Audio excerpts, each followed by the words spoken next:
मेरा तो जन्मजात गुण है। क्या गुण है? नारद जी की एक विशेष गुण है, जन्म से मिला हुआ है। क्या?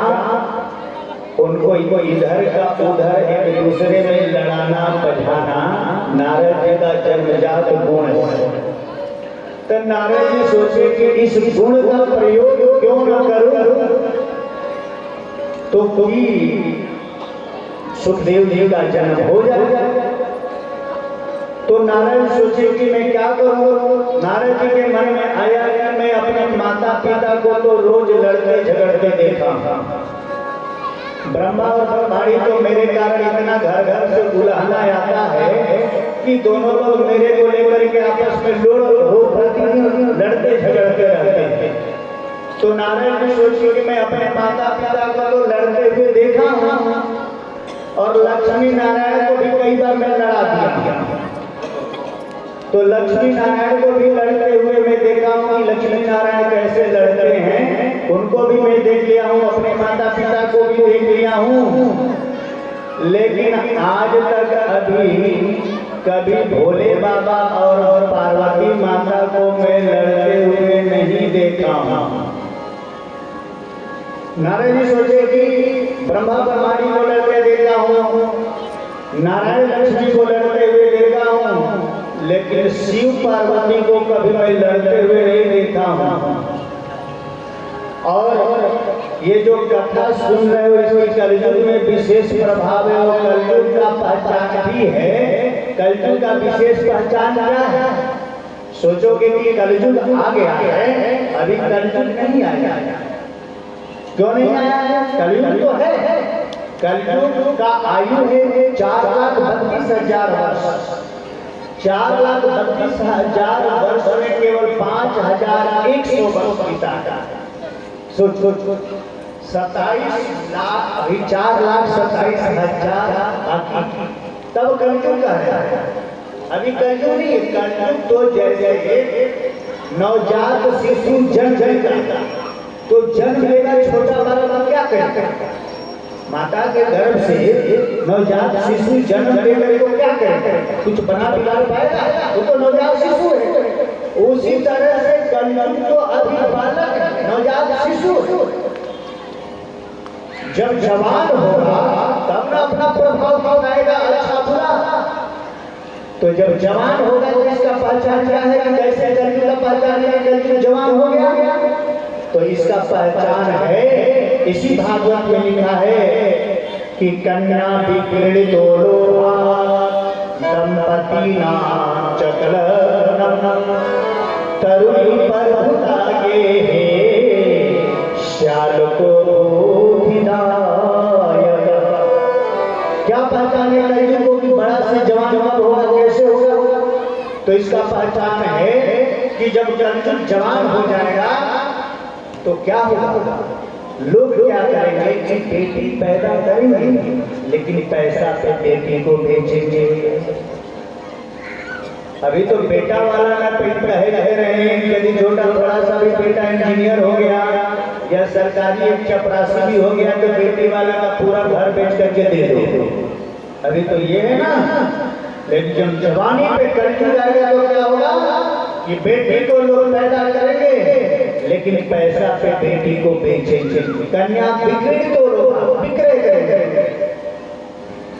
दूसरा पहचान क्या है कि दंपति नाम चकलगनम, इनसे यदि पीछा छुड़ाओगे तो प्रत्येक घर में कलह जरूरी है, निश्चित है। पति पत्नी में लड़ाई शुरू हो जाएगा प्रत्येक घर में। तो समझो कि कलयुग अपना फैलाना साम्राज्य शुरू किया, जवान हो रहा। कन्या को बेचना शुरू कर देंगे लोग, हर घर में पति पत्नी में कलह लड़ाई मचना शुरू। तीसरा पहचान क्या है कि तरुणी प्रभुता के है, जो नई नवेली बहू आएगी, बेटा के विवाह करके और नई नवेली घर में बहू लेकर के आओगे, वो बहू घर में घुसते ही कहेगी कि सासू माँ अलमीरा का चाबी मेरे हाथ में पकड़ाओ, कहाँ है? तरुणी प्रभुता के है, सासू माँ का घर में नहीं चलेगा, बहुओं का साम्राज्य नई नवेली जो आएगी उसी का घर में मालिकाना होगा। सासू माँ को चुपचाप घर में बैठ बैठ के देखना होगा। तो ये तरुणी प्रभुता के 14 पहचान क्या है? श्याल को बुद्धिदायक। अभी तो बड़े भाई से, बड़े पिता से, छोटे भाई से सलाह लिया जाता है, कोई भी काम होता है तो। लेकिन जब कलयुग जवान हो जाएगा तो क्या होगा? श्याल को बुद्धि जाएगा, न भाई को पूछा जाएगा, न बड़े पिता को पूछा जाएगा, न अड़ोस पड़ोस को पूछा जाएगा।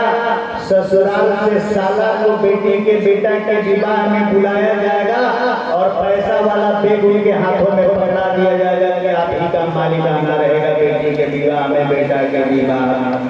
साला सलाहकार होंगे, न अपना भाई से पूछा जाएगा, न बड़े पिता से पूछा जाएगा, न चाचा से पूछा जाएगा।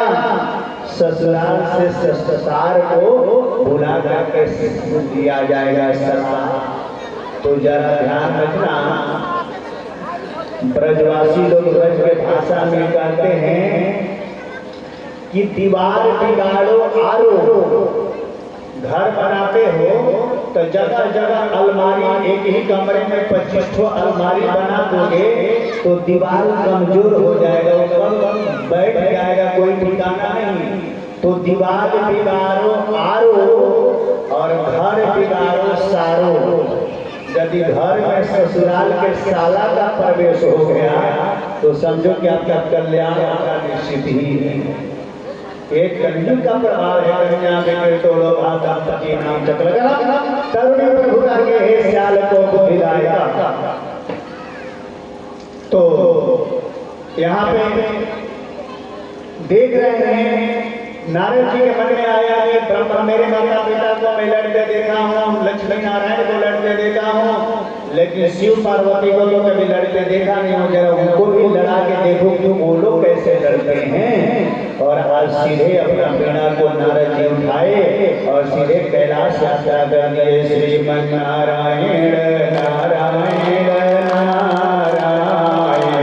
श्रीमन नारायण नारायण नारायण लक्ष्मी नारायण नारायण नारायण लक्ष्मी नारायण नारायण